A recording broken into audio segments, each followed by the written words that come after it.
Hey guys, welcome back to episode 2 of Gameplay School. In this episode, we're going to be going over all the logistics involving the ship, and we're going to be talking about orbs, slopes, transitions, we're going to be talking about a lot of things. So, if you do like this video at the end of it, you can consider liking and subscribing if you want. That's your decision, man, not mine. But here's some examples. Enjoy.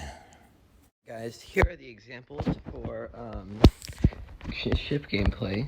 First off, we've got kind of starting off like how we did in Cube and its height. So you start off in your ship, right? This is a good example. You want to have gradual movements of your ship, so you don't want it to go up and down like this example, because that would not be good. Because this example, sorry. You really have to analyze how long you need to hold, and it's not fun to play or learn. You should avoid this in every difficulty, even if it's like a less tame version. They're still not that fun. I've only seen it get pulled off in one level, which is passed by niche few. Anyways, here's for extreme demons.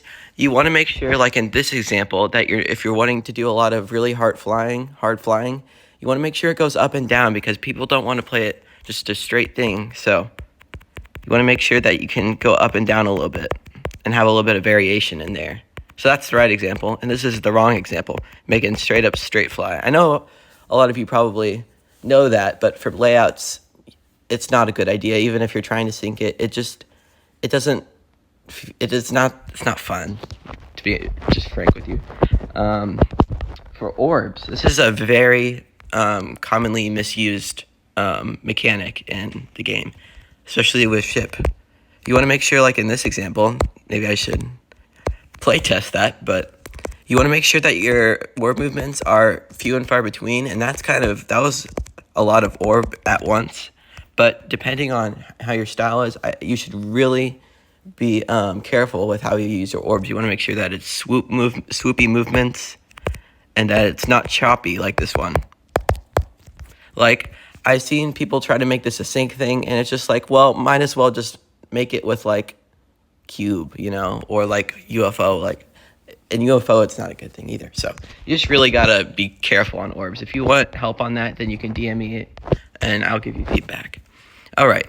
So for this next example, we're talking about transitions. So in that example, there's just a slope that can see my ship. If I let it go, I have plenty of time to react. And plus, if I tap it too early, I still have a little bit of time to make it up. So that's for an easy demon transition. And in this transition, you can see it may not look bad until you realize that if I tap just a little bit, I'm dead. So if you're 60% in the level, it'll make you wish that you never even learned the level, because these things are so annoying, because if you tap once, you're dead. Which is why that section is annoying. And we're talking about gravity portals now, so this is the right example. You want to make sure that you use these sparingly, and make sure that they sync with the music. Don't just put them in to put them in.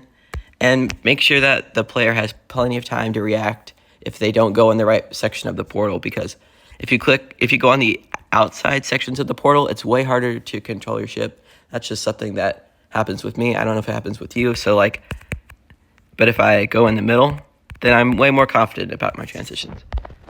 This is the wrong example of this, which is using them to where you have to analyze the gameplay and pause and see what's going on.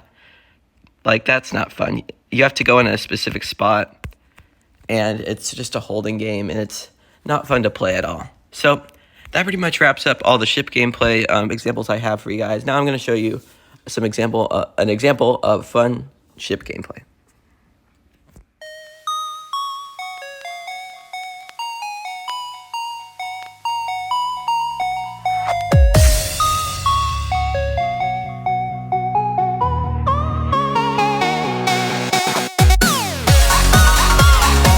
That concludes today's episode of Gameplay School.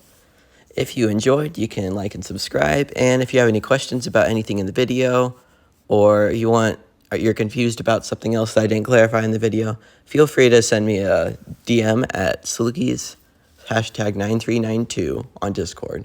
I'm always free to talk, and if you need any feedback or anything, I will be there as soon as I can. All right, thanks for watching, and I hope you enjoyed.